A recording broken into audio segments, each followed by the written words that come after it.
So hey guys and welcome again to triple S institute. और आज के इस वीडियो में हम एटॉमिक एंड मॉलिक्यूलर फिजिक्स के एक इंपॉर्टेंट टॉपिक के बारे में बात करेंगे जिसका नेम है इंटेंसिटी रेशियो रूल। अभी तक हमने फाइन स्ट्रक्चर के बारे में बात की, उससे रिलेटेड हमने स्पेक्ट्रोस्कोपिक टर्म के बारे में बात की, ग्राउंड स्टेट के बारे में बात की। लेकिन जैसे ही हमें फाइन स्ट्रक्चर के बारे में पता चला, जो हमें पहले से जानकारी थी कि अगर एस और पी के बीच हमें ट्रांजिशन देखने को मिल रही है तो हमें एक सिंगल लाइन मिलेगा, वह एक सिंगल लाइन नहीं रहा बल्कि मल्टीपल लाइंस में कन्वर्ट हो गया।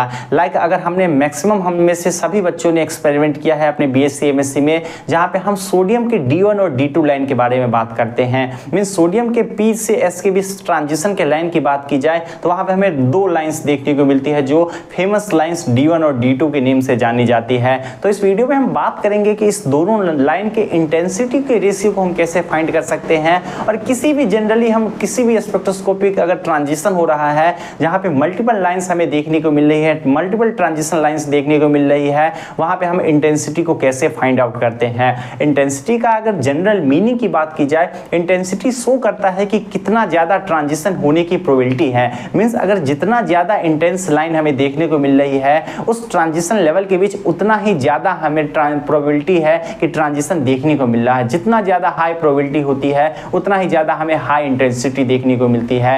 अगर हम सोडियम के P से S के बीच ट्रांजिशन की बात करें तो नॉर्मली अगर देखा जाए तो यहाँ पे डेल्टा L इक्वल टू हम +1 लेके चलते हैं, तो हमें ±1 लेके चले डेल्टा L के मॉड को, तो यहाँ पे हमें एक लाइन मिलना चाहिए। लेकिन जब हम इसको स्प्लिटिंग करते हैं फाइन स्ट्रक्चर लेवल के S को हमें S1/2 लिखते हैं, और अगर P की बात की जाए तो P3/2 एंड P1/2 लिखते हैं। तो यहाँ पे हमें दो ट्रांजिशन देखने को मिल सकता है, एक तो हमें 1/2 से 1/2 के बीच ट्रांजिशन देखने को मिल सकता है, वही दूसरा हमें 3/2 से 1/2 के बीच ट्रांजिशन देखने को मिलता है, जिसके करस्पॉन्डिंग एक लाइन को हम D1 लाइन कहते हैं और दूसरे लाइन को हम D2 लाइन कहते हैं, जो सोडियम का बहुत ही फेमस लाइन है। अब इस दोनों के हम अगर इंटेंसिटी को फाइंड करना चाहते हैं तो इंटेंसिटी रेशियो रूल एक ऐसा रूल है जो इजिली हमें बताता है कि दोनों लाइन का इंटेंसिटी क्या होने वाली है। तो अगर बेसिक इस रूल की बात की जाए तो इस रूल का दो ही मेन पॉइंट होता है कि कभी भी अगर कोई ट्रांजिशन हो रहा है तो जिस लेवल से ट्रांजिशन हो रहा है, स्टार्टिंग लेवल की बात की जाए तो वहां पे स्टार्टिंग लेवल का इंटेंसिटी उस लेवल के J वैल्यू के 2J+1 मींस मल्टीप्लिसिटी का प्रोपोर्शनल होता है। और सिमिलरली अगर एंडिंग की बात की जाए तो एंडिंग का भी जो इंटेंसिटी होने वाला है वह एंडिंग लेवल के 2J+1 के प्रोपोर्शनल होने वाला है, उसके करस्पॉन्डिंग J लेवल के प्रोपोर्शनल होने वाला है। तो इसके बेसिस पे हम किसी भी अगर स्पेक्ट्रल लाइन के बीच ट्रांजिशन हो रहा है तो उसके इंटेंसिटी का रेशियो फाइंड आउट कर सकते हैं। जैसा यहाँ पे हम सबसे पहले सोडियम के D1 और D2 लाइन का इंटेंसिटी रेशियो फाइंड करने वाले हैं कि दोनों का रेशियो क्या होने वाला है। अगर सोडियम की बात की जाए तो सोडियम का हमें पता है कि valency electron less than half field होता है, तो वहां पे यदि एनर्जी की ऑर्डर की बात की जाए तो इसमें थोड़ा सा हमें चेंज देखने को मिलेगा, और यहाँ पे हमें 1/2 और यहाँ पे हमें 3/2 देखने को मिलेगा।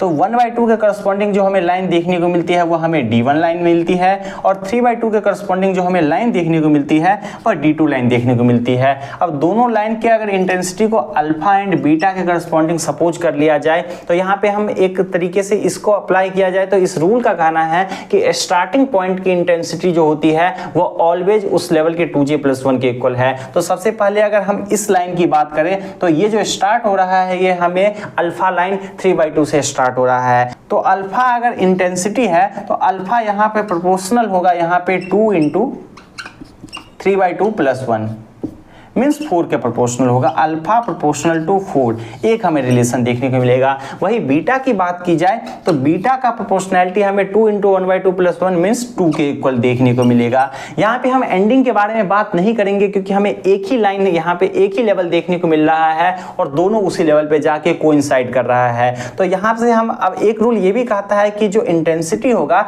उसका हमें रेशियो ऑलवेज स्टार्टिंग का स्टार्टिंग से लेना है, एंडिंग का एंडिंग से लेना है। तो यहाँ पे स्टार्टिंग का अल्फा एंड बीटा है, तो अल्फा और बीटा की रेशियो की बात की जाए तो 4/2 मींस 2 देखने को मिलती है। मींस रेशियो अगर बीटा रेशियो अल्फा की बात की जाए तो यहाँ पे हमें बीटा रेशियो अल्फा की वैल्यू 1/2 देखने को मिलती है। Means intensity of D1 line और इंटेंसिटी ऑफ D2 लाइन के रेशियो की बात की जाए तो हमें 1:2 देखने को मिलती है। तो इस मेथड का अप्लाई करके हम सोडियम के D1 और D2 लाइन के इंटेंसिटी को फाइंड आउट कर सकते हैं। इसका हम एक और एग्जांपल लेंगे जिसमें हम देखेंगे कि एंडिंग और स्टार्टिंग जब दोनों ही केस होते हैं उस समय हम कैसे उसे फाइंड आउट करते हैं।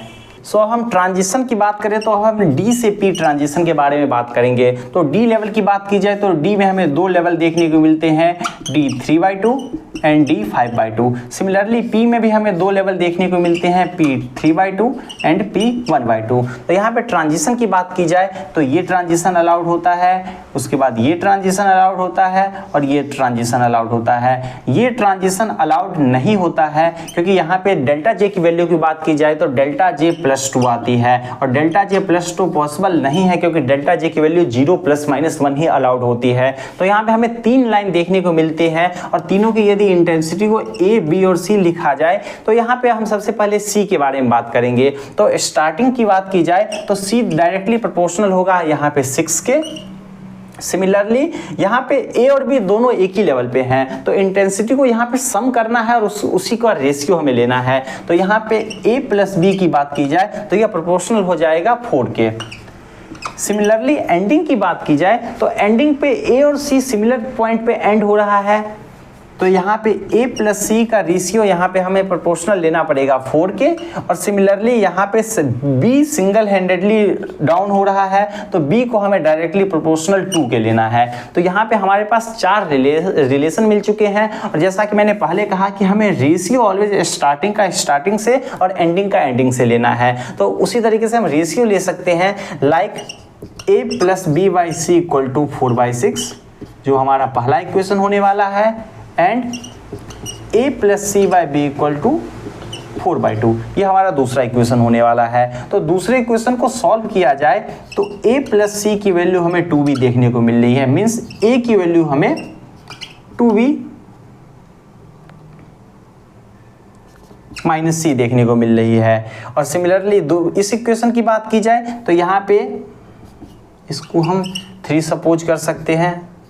दूसरा इक्वेशन लेके चले A + B/C की वैल्यू 2/3 देखने को मिल रही है, मीन्स 3A + 3B = 2C हमें देखने को मिल रही है। तो हमारे पास 2 इक्वेशन हो गए, इक्वेशन 3 एंड इक्वेशन 4। अब आगे हम इस दोनों इक्वेशन को सॉल्व करने वाले हैं। अब यहाँ पे इक्वेशन 3 की बात की जाए तो इक्वेशन 3 से हमें A = 2B - C देखने को मिल रहा है। वही इक्वेशन 4 की बात की जाए तो 3A + 3B = 2C देखने को मिल रहा है। तो A की वैल्यू को अगर हम इसमें पुट कर दें 3 × 2B - C + 3B = 2C means 6B - 3C + 3B = 2C। तो यहाँ से हमें एक रिलेशन देखने को मिल रहा है 9B = 5C। तो अगर इस इक्वेशन को वापस हम यहाँ पे पुट कर दे A = 2B की वैल्यू को ऐसे लिख सकते हैं 5C/9 × 2 - C means 10C/9 - C means C/9 9A = C। तो रेशियो की बात की जाए A/B/C की तो A/B/C की वैल्यू की बात की जाए A/B की वैल्यू की बात की जाए तो यहाँ पे A को हम चाहे तो C के टर्म में या C को A के टर्म में लिख सकते हैं। B की वैल्यू हमें देखने को मिल रही है 5C/9 5C/9 अब A की वैल्यू हम यहाँ पे C/9 पुट कर सकते हैं, C/9 रेशियो 5C/9 C। तो यहाँ पे C कट सकता है तो यहाँ पे 1:5:9 हमें रेशियो देखने को मिल रही है, मीन्स A/B/C = 1:5:9 9 देखने को मिल रही है। ये ऑर्डर आपका कोई अलग भी हो सकता है, ये डिपेंड करता है कि आपने 4 जो हमें 3 लाइंस देखने को मिली है तो आपने किसको ए, बी और सी कंसीडर किया है, उसी करस्पॉन्डिंग हमें यह रेशियो देखने को मिलती है। तो बेसिकली मेन फंडा यही है कि हमें यही केवल रिमेंबर रखना है कि कैसे स्टार्टिंग और एंडिंग पॉइंट में चेंजेस होते हैं जो 2g+1 के प्रोपोर्शनल होते हैं, और ऑलवेज रेशियो हमें स्टार्टिंग का स्टार्टिंग से लेना है और एंडिंग का एंडिंग से लेना है। और इस तरीके से हम इंटेंसिटी रेशियो रूल या इंटेंसिटी सम रूल को अप्लाई करके कभी भी जब ट्रांजिशन होते हैं तो डिफरेंट ट्रांजिशन के लाइन के करस्पॉन्डिंग जो इंटेंसिटी का रेशियो है उसको फाइंड आउट कर सकते हैं। इसके बाद हम किसी और टॉपिक पे आगे अगले वीडियो में मिलेंगे, तब तक के लिए थैंक यू सो मच।